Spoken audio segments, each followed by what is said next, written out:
अस्सलाम वालेकुम। कैसी हैं मेरी प्यारी प्यारी बहनें। आज जो है मैं कोई रेसिपी आपके साथ शेयर नहीं कर रही हूँ, गो के मैं खाना ही बना रही हूँ इस वक्त आपके साथ बातें करते हुए।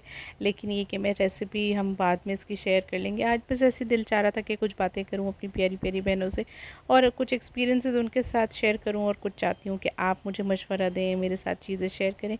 सबसे पहली बात तो ये कि मैं कई दिनों से महसूस कर रही हूँ कि बहुत सारे दिनों से हमें ये महसूस होता था कि ना, लोग बड़ी नफ़सा नफ़सी का शिकार हो गए हैं। पहले दूसरों के बारे में सोचते थे कि पड़ोसियों ने मिलना छोड़ दिया, रिश्तेदार ख़बर नहीं लेते। अब तो बहुत ही करीबी रिश्ते जो है ना वो दूर होते जा रहे हैं।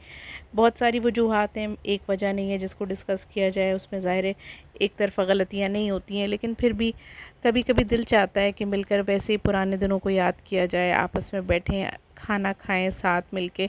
लेकिन शायद ये जो वक्त के साथ चलते मुकाबले हैं ना, इन्होंने हमें एक दूसरे से बहुत ज़्यादा दूर कर दिया है। सगे बहन भाई जो हैं वो एक दूसरे से मुकाबले की फ़िज़ा में ज़िंदा रह रहे हैं, और बहुत ही अफ़सोस का मकाम ये कि देखिए, मैं ये कहती हूँ कि आपके पास जो नेमतें हैं ना वो अल्लाह की तक़सीम है। आपके पास कम है, मेरे पास ज़्यादा है, मेरे पास कम है, आपके पास ज़्यादा है।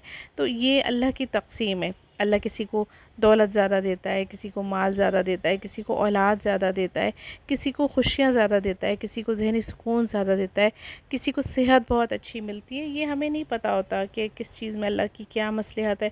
हमें बस अल्लाह पाक का ढेरों ढेर शुक्र अदा करना चाहिए कि जो नेमतें हमारे पास हैं ना, बस वो बहुत हैं हमारे लिए और हमारी ज़िंदगी के लिए। और अगर वो भी ना होती तो हम क्या करते। देखिए ना, मैंने कहीं पढ़ा था कि किसी ने कहा कि अगर तुम किसी ऊंची गाड़ी वाले को या किसी बड़े मकान वाले को देखो तो उससे हसद ना करो, ये सोच कर के तुम्हारे पास दो हाथ और दो पाँव हैं जो शायद दुनिया में बहुत सारे लोगों के पास नहीं है। तुम्हारे पास सेहत की वो नेमत है जो शायद दुनिया में बहुत सारे लोगों के पास नहीं है। तो अल्लाह ताला से दुआ करनी चाहिए, अल्लाह ताला हमें जो है ना वो शुक्र करने वाला बना दे। जो कुछ भी हमारे पास है वो हमारे लिए बहुत कर दे, उसमें हमारे लिए इतनी बरकत दे दे कि हम अल्लाह से राज़ी हो जाएं और अल्लाह हमसे राज़ी हो जाए। तो बस ये कि अल्लाह ताला हमें शुक्र करने वाला बनाए। और लेकिन फिर भी मैं ये देखती हूँ कि नाशुक्री जो है ना वो बड़े बहुत ज़्यादा आम है, और उसके असरात जो है ना वो घरों पे आते हैं, रिश्तों पे आते हैं, हर चीज़ पर आते हैं, ताल्लुकात पर आते हैं।